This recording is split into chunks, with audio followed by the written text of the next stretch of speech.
코인 한 번이라도 사보신 분들 잠깐만 집중해 주셔야 되겠습니다. 2027년 1월부터 앞으로 1년 조금 남은 상황인데 이때부터 코인으로 번 돈에 정부가 직접 세금을 매기기 시작을 해요.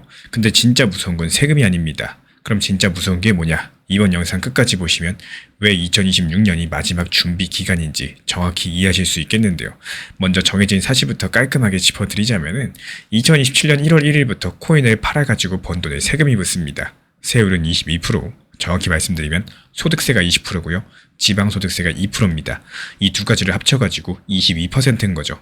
그리고 1년 동안 250만 원까지는 공제를 해줍니다. 쉽게 말씀드려서 1년 동안 코인으로 250만 원 넘게 번 분들만 세금을 내신다는 뜻이에요. 여기까지 들어보시면 22%면 조금 무겁긴 한데 이거 못 낼 정도는 아니다. 이렇게 생각하실 수 있겠는데요. 근데 진짜 중요한 건 지금부터입니다. 이 세금이 어떻게 매겨지는지 잠깐 보고 갈게요. 코인 수익은 기타 소득이라는 항목으로서 분류가 되죠. 다른 소득이랑 합치지 않고 따로 계산하는 방식입니다. 이걸 어려운 말로 분리과세라고 하는데요. 그리고 실제 신고는 2028년 5월 달에 처음 하게 됩니다. 2027년 한 해 동안 번 돈을 그 다음에 5월 달에 정리해가지고 내는 거예요. 여기까지는 누구나 검색하면 나오는 이야기입니다. 진짜 문제는 그 뒤에 숨어 있는데요. 먼저 첫 번째 문제, 바로 평단가입니다. 이 평단가가 뭐냐? 내가 그 코인을 평균 얼마에 샀냐, 이거를 말을 해주는 겁니다. 세금은 매도한 가격에서 산 가격을 뺀 차익에 매겨지죠. 그러니까 내가 얼마에 샀는지를 증명할 수 있어야지만 세금이 정확하게 계산이 될 겁니다. 근데 코인 시장은 조금 특이해요. 거래소를 여러 번 옮기신 분들, 해외 거래소를 쓰신 분들, 디파이 굴리신 분들, 지갑끼리 코인 주고받으신 분들, 이런 분들은 내가 그 코인을 얼마에 샀는지 기록이 깔끔하게 남아있지 않습니다. 그러면 어떻게 될까요? 매수한 가격을 증명하지 못하면은 최악의 경우에 내가 매수한 가격을 0원으로 본 다음에 매도한 가격 전체에 세금이 매겨질 수 있다는 우려가 나오게 된다는 겁니다. 그래도 여기서 한 가지 안전장치는 존재하죠. 2027년 이전에 산 코인에 대해서 의제 취득 가액이라는 게 적용이 됩니다. 어려운 말인데요. 쉽게 풀어드리자면 이렇습니다. 내가 실제로 매수한 가격하고 2026년 12월 31일 그 코인이 시장에서 매겨진 가격들, 이 두 가지 중에서 더 높은 금액을 산 가격으로 인정해주겠다는 거고, 그래서 2026년 말에 코인이 많이 올라와 있다면요, 그 가격이 내 평단가로 인정되면서 세금이 줄어듭니다. 단 이걸 인정받으려면 본인이 실제 매수 기록을 갖고 있어야만 되는데요. 자료가 없으면 혜택도 받지 못하겠죠. 그리고 이어지는 두 번째 진짜 문제는 스테이킹하고 에어드랍입니다. 여기서 스테이킹이 뭐냐? 코인을 일정 기간 묶어두면 이자처럼 코인을 더 주는 시스템인데요. 에어드랍 같은 경우는 가만히 있는데 지갑으로 코인이 떨어지는 거고, 이 두 가지 다 코인 좀 해보신 분이라면 한 번씩은 받아보셨을 겁니다. 근데 이 두 가지에 대해서 어떻게 세금을 매길지 정부가 아직까지 명확한 기준을 내놓지 않았기 때문에 받은 시점에 매기는 거냐, 아니면 팔았을 때 매기는 거냐, 평가는 또 어떻게 하는 거냐, 여러 가지가 지금 공개된 자료만 봤을 때 아직까지도 회색지대입니다. 그래서 초창기에 시장 혼란이 적지 않을 거라는 지적이 나올 수밖에 없는 상황인데요. 그리고 여기서부터가 진짜 중요해요. 많은 분들께서 놓치고 있는 부분이죠. 세 번째 문제, 바로 건강보험료입니다. 22%만 내고 끝나면 다행이겠죠. 근데 코인 수익이 기타 소득으로 잡힌다면 건강보험료 계산에까지 영향을 줄 수 있다는 우려가 나올 수밖에 없는 거고, 이게 무슨 말이냐? 우리나라 건강보험은 직장에 다니면 회사가 절반을 내주죠. 그리고 부모님이 자녀 직장 밑에 피부영자로 등록돼 있으면 따로 보험료를 내지 않습니다. 근데 소득이 일정 기준을 넘으면 이 자격이 사라져요. 말 그대로 부모님이 갑작스럽게 지역가입자로 바뀌어가지고 매달 보험료를 따로 내셔야 되는 상황들이 발생을 한다는 거예요. 그리고 여기서 솔직하게 짚고 가셔야 될 부분이 있는데요. 코인으로 번 기타 소득이 건강보험료 계산에 정확하게 어떻게 반영될지, 여기에 대해서는 현재 대한민국 정부의 명확한 공식 지침이 아직까지도 확인되지 않았습니다. 다만 현행 건강보험 체계상 종합소득에 기타 소득이 들어가고 분리 과세되는 일부 소득들도 일정 조건에서는 부과 대상이 되는 사례가 있어요. 그래서 코인 수익이 커지면 커질수록 본인뿐만 아니라 이 가족의 건강보험료까지도 흔들릴 수 있다는 우려가 나오고 있는 이유입니다. 그래서 22% 세금보다도 이게 더 무겁게 다가오는 분들이 상당히 많이 계실 수밖에 없겠죠. 그리고 여기까지 들어보셨다면 한 가지 의문이 드실 거예요. 아니, 정부가 도대체 어떻게 내가 코인 얼마 벌었는지 일일이 다 알아낼 수가 있느냐? 이게 또 소름 돋는 지점입니다. 국세청은 약 30억을 들여가지고 가상자산 통합 분석 시스템을 만들고 있죠. 이 시스템은 현재 거래소에서 받는 자료뿐만 아니라 블록체인에 기록된 거래까지도 전부 다 따라가는 형태로 설계가 되고 있습니다. 어려운 말로 온체인 데이터까지 본다는 뜻인 건데, 쉽게 말씀드려서 거래소 안에서만 보던 자료를 이제 개인 지갑 단위까지도 따라간다, 이런 말씀을 드리는 거예요. 거래소 쓰지 않고 개인 지갑으로 옮겨놓으면 안 잡히겠다, 이런 생각들 점점 더 어려워질 수밖에 없는 흐름이겠습니다. 그러면 앞으로는 이게 어떻게 흘러갈까요? 지금까지 공개된 자료를 놓고 보시면은 가장 가능성이 높은 시나리오는 2027년 시행은 예정대로 진행이 될 겁니다. 재경부가 공식적으로 시행 방침을 다시 확인을 했고 국세청에서도 시스템 구축에 이미 예산을 투입했어요.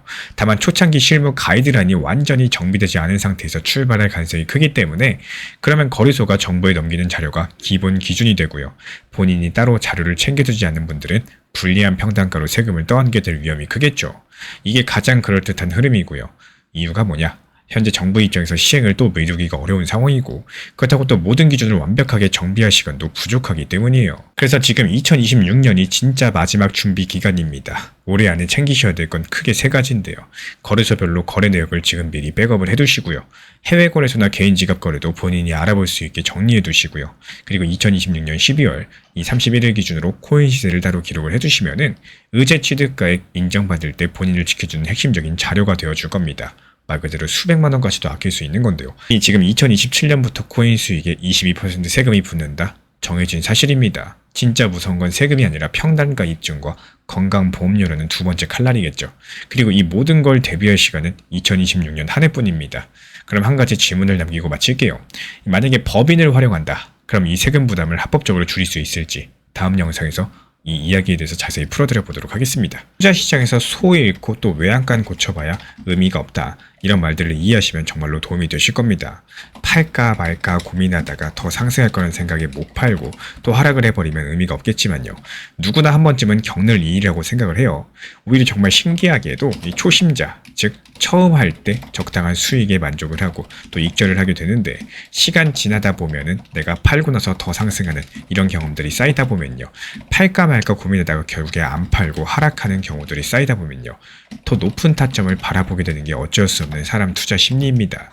하지만 누구나 겪는 이런 아쉬운 경험이라면은 거기서 끝나는 게 아니라 최소한의 경험치로는 챙겨 놓으실 줄 아셔야겠죠. 내가 매도를 안 하니까 이런 아쉬운 경험이 있었으면은 다음에는 차라리 적당히라도 팔아야겠다. 이렇게 분할로라도 매도를 해야겠다. 이런 투자 심리만 챙겨 나가시면 되겠습니다. 이 리플 정보방에서도 리플에 대해서 무리하게 장기적으로 보유만 하는 게 아니라 적당하게 단기 고점에 대해서 활용하는 이유이기도 하는데요.